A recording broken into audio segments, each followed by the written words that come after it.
अभी की सबसे बड़ी ब्रेकिंग न्यूज़ जो कि बहुत सारे लोगों को पता भी चल चुकी है, बट इससे रिलेटेड हम लोग सारी चीज़ों को कवर करेंगे। पहले तो खबर क्या है वो कवर हम लोग करेंगे। अगर आपके पास ये शेयर रहेगा तो क्या आपने पैनिक करना चाहिए, नहीं करना चाहिए, उससे रिलेटेड कुछ इंपॉर्टेंट एजुकेशनल पर्पज से रिलेटेड कुछ पॉइंट्स मैं आपको बताऊंगा। एंड उसी टाइप की, मतलब ये जो खबर अभी हम लोग को देखने को मिल रही है, उसी टाइप की खबर और कौन कौन से शेयर्स में आ सकती है, पॉसिबिलिटी की भी हम लोग यहाँ पे बात करने वाले। तो चलिए, आप सभी लोगों को पता ही है, हम लोग बात करने वाले OFS के बारे में। OFS मतलब ऑफर फॉर सेल। आसान भाषा में बोले जाए, मतलब जो बिगनर होते हैं उनको बताना चाहूँगा कि कंपनी के जो प्रमोटर है, मालिक है, वो अपने शेयर्स यहाँ पे बेचते हैं, कुछ हद तक अपने शेयर्स को यहाँ पे बेचते हैं। एंड यूजुअली जब भी OFS आता है तो करंट मार्केट प्राइस से वो हम लोग को डिस्काउंट लेवल पे देखने को यहाँ पे मिल जाता है, तभी तो जाके लोग खरीदेंगे, वरना क्यों खरीदेंगे, मार्केट से उठा लेंगे हम लोग।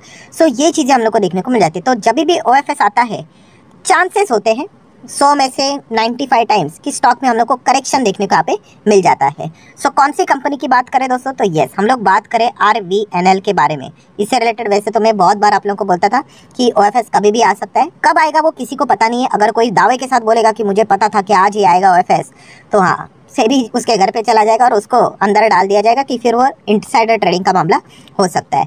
एनीवेज, अगर हम लोग यहाँ पे बात करें RVNL, आज के दिन 4% मस्त भागा। कल के दिन की भी बात करें, अच्छी खासी तेजी देखने को मिली, कुल मिला के 12% की तेजी यहाँ पे देखने को मिली है। सो अभी की प्राइस क्या है, 134.80 के आसपास ये प्राइस देखने को मिल रही है। एंड OFS की ऑफिशियल खबर सामने आ चुकी है। सो ऑफिशियल खबर जानने के लिए हम लोग NSE के ऑफिशियल वेबसाइट पे जाएंगे। वेबसाइट अभी चेंज हो चुकी है, तो इसको अडॉप्ट करने के लिए टाइम तो लगेगा। सो उसके बाद कॉर्पोरेट डिस्क्लोजर रहेगा, उसके ऊपर हम लोगों ने जाना है, तो उसके ऊपर मैंने यहाँ पे क्लिक कर लिया है। उसके बाद अनाउंसमेंट सेक्शन में जाना है, तो कॉर्पोरेट अनाउंसमेंट आपको देखने को मिलेगा। और अगर मैं नीचे स्क्रॉल डाउन करूँ तो आपको देखने को मिलेगा, ये देखिए, OFS से रिलेटेड।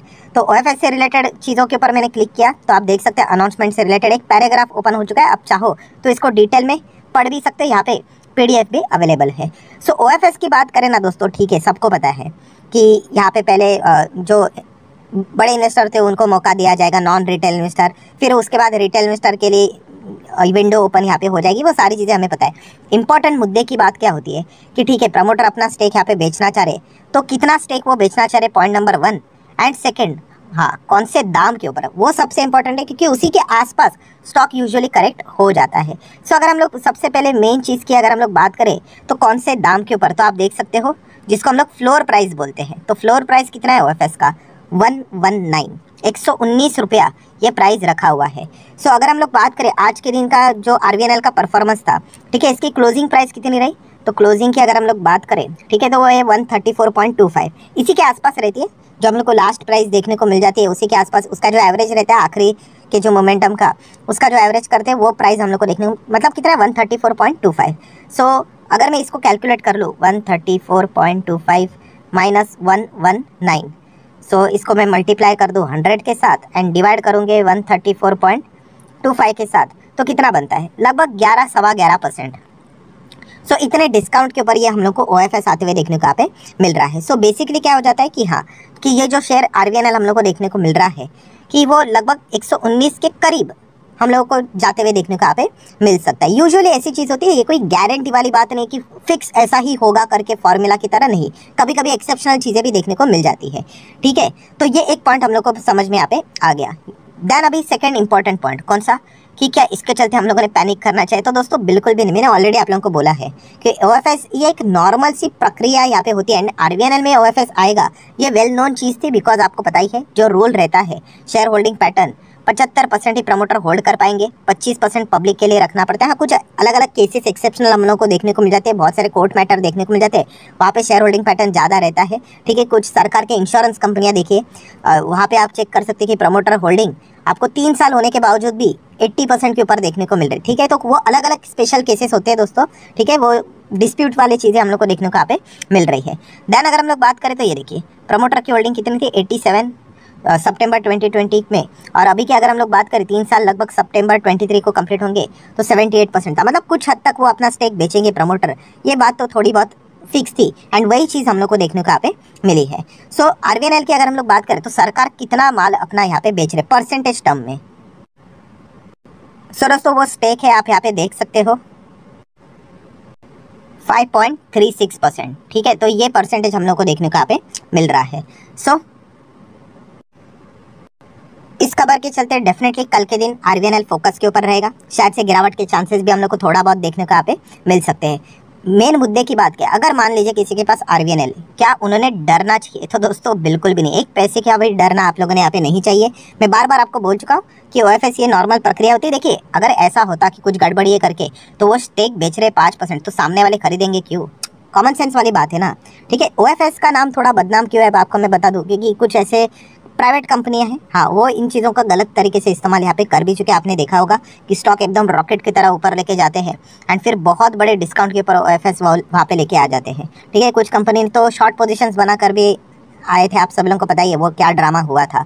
तो इस चीज़ के चलते वो थोड़ा सा हम कह सकते हैं कि ये प्रक्रिया हम लोग को, मतलब जब भी नाम हम लोग सुनते हैं तो एक नेगेटिविटी माइंड में आती हुई देखने को मिल जाती है, बट आपने इससे डरने की जरूरत यहाँ पे नहीं है। ये तो मैंडेटरी ओएफएस है, वो तो हम लोग को पता ऑलरेडी था। एंड अगर आप देखोगे कि लगभग, मैं आपको डेट भी बताता हूँ, 11 जुलाई, ठीक है, 11 जुलाई की अगर मैं बात करूँ तो इसके ऊपर मैंने एक वीडियो भी बनाया था। कौन सा वाला? तो दीपम बोले तो department of investment and public asset management. ठीक है, तो इनके ओर से हम लोग को अनऑफिशियली, मतलब रिपोर्ट के जरिए खबरें सामने आई थी कि कुछ लोगों ने यहाँ पे इन चीज़ों को कवर भी किया था कि इंडियन गवर्नमेंट में sell the shares in the companies under rail, mine and fertiliser.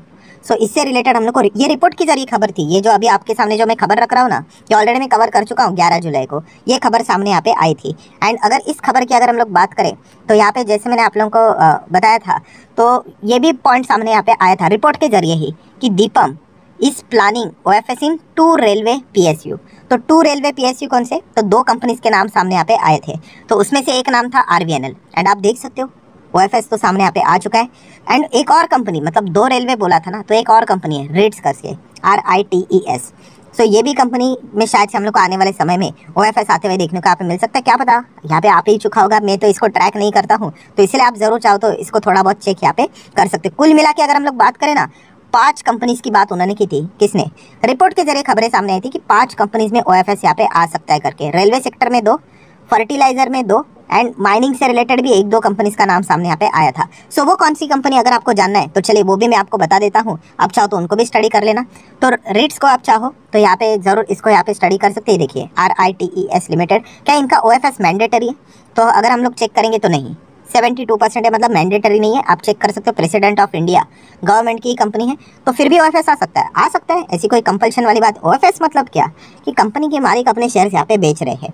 ठीक है, इंस्टीट्यूशंस को चाहे तो वो यहाँ पे खरीद सकते हैं, पब्लिक को चाहे तो वो यहाँ पे खरीद सकते हैं। वो स्पेशल विंडो हम लोग को देखने को यहाँ पे मिल जाती है। ठीक है, अगर वो ओपन मार्केट में बेचेंगे तो आपको पता ही है बहुत ही गलत संकेत भी चला जाता है, बट अगर इंस्टीट्यूशन ही इसको खरीद लेंगे तो अच्छी बात यहाँ पे रहती है, ज़्यादा हड़बड़ी यहाँ पे होती नहीं है। सो इसीलिए अगर हम लोग बात करें, आप इस कंपनी की ओर भी फोकस रखिए, क्या पता है यहाँ पे भी भविष्य में ओएफएस आ सकता है। रिपोर्ट के जरिए हम लोगों ने खबरें देखी थी। देन अगर हम लोग बात करेंगे फर्टिलाइजर से रिलेटेड, तो RCF ये कंपनी का नाम हम लोग को देखने को मिला था। इसको भी चाहो तो स्टडी कर लेना, क्योंकि इसका भी नाम सामने आ रहा था कि शायद से ओएफएस आ सकता है करके रिपोर्ट के जरिए। क्या मैंडेटरी ओएफएस है? नहीं, 75% ऑलरेडी ये पार कर चुके हैं। ये भी आप चेक करोगे तो प्रेसिडेंट ऑफ इंडिया मतलब गवर्नमेंट कंपनी है, तो इसका भी नाम सामने आ सकता है। ठीक है, देन अगर हम लोग बात करेंगे तो NFL नेशनल फर्टिलाइजर, इसका भी ओएफएस कभी भी आ सकता है, क्योंकि रिपोर्ट में इसका भी नाम हम लोग को देखने को मिला था। इधर भी कितना है, 75% के ही नीचे है, तो कोई मैंडेटरी नहीं है, चाहे तो सरकार इसको डिले भी कर सकती है, ये कोई कंपल्शन वाली बात नहीं है। ठीक है, बट ये कुछ कंपनियां हैं जिनमें हम लोगों को ओएफएस का न्यूज़ मार्केट में घूमते हुए देखने को मिल रहा था, वो मैं आपके सामने यहाँ पे रख रहा हूँ। देन अगर हम लोग बात करेंगे तो नेल्को कंपनी की बात करें तो यहाँ पे भी ओएफएस की बातें हो रही है। यहाँ पे तो 51% की होल्डिंग है प्रमोटर की, तो प्रेसिडेंट ऑफ इंडिया कितना है, 51। मतलब अगर ये कंपनी में अगर सरकार माल बेच रहा है, मतलब हम कह सकते हैं सरकारी कंपनी नहीं रहेगी। सरकारी कंपनी कहलाती कब है, कौन सी कंपनी? 51% से ज़्यादा स्टेक अगर जिसके पास रहेगा तो वो उसका मालिक। तो प्रेसिडेंट ऑफ इंडिया 51 नेल्को में होल्ड करता है, अगर ये इसके नीचे चलेंगे तो नेल्को सरकार की कंपनी रहेगी ही नहीं। आप समझ रहे हो? तो ये भी खबर फिलहाल, ये उड़ती उड़ती खबरें, जरूर चाहो तो इनको स्टडी कर लेना। हिंदुस्तान कॉपर, इसका भी नाम सामने आ रहा है कि ये भी शायद से ओएफएस लेकर आ सकता है प्रमोटर। 66% है, मतलब कोई मैंडेटरी वाली बात नहीं है, बट आप देख सकते हो प्रेसिडेंट ऑफ इंडिया। सो इतने सारे ओएफएस की बातें क्यों चलती है? क्योंकि सरकार के मैनिफेस्टो में ही अगर आप देखोगे, उन्होंने बजट में ओपनली बोला है कि हम लोग इतना इतना टारगेट लेकर चल रहे हैं कि हमें इन कंपनीज में क्या करना है, यस, जो सरकार की हिस्सेदारी वो कम करनी है करके। ठीक है, तो ये ऑलरेडी वो बोल चुके थे, कोई सरप्राइजिंग वाली बात नहीं है। इसलिए तो आपने देखा LIC भी मार्केट में आ गई करके। ठीक है, IRCTC भी किधर थी मार्केट में? हाल ही में हम लोगों को कुछ 3-4 साल पहले हम लोग को उसका मार्केट में एंट्री होते हुए देखने को मिला था। देन IRFC की अगर हम लोग बात करें, बहुत सारे कंपनी जो अभी आई थी सरकारी कंपनियां, वो इसी चीज़ के चलते तो आए थे, तो वो उनका टारगेट ही है। प्रेजेंट सरकार के गवर्नमेंट की बात करें तो इस प्रकार की चीज़ें इन कंपनीज में होते हुए देखने को यहाँ पे मिल सकती है। सो ये तो दोस्तों वो कंपनियां थी, ये 5-6 कंपनियां मैंने आपके सामने रख दी, जो कि रिपोर्ट के जरिए सामने खबरें आई थी कि दीपम इनके बारे में विचार यहाँ पे कर रहा है। ठीक है, अभी इसके अलावा और कौन कौन सी कंपनीज है जहाँ पे माइट भी OFS आ सकते हैं, पॉसिबिलिटी की हम लोग बात कर रहे हैं, तो उसमें से एक कंपनी है IRFC। बट क्या IRFC का OFS अभी तुरंत आ सकता है? तो कितना है यहाँ पे प्रमोटर होल्डिंग 86% है। क्या कल के कल आएगा? अरे नहीं, ऐसा नहीं, 3 साल का टाइम होता है ना। तो आप यहाँ पे चेक कर सकते हो मार्च 21।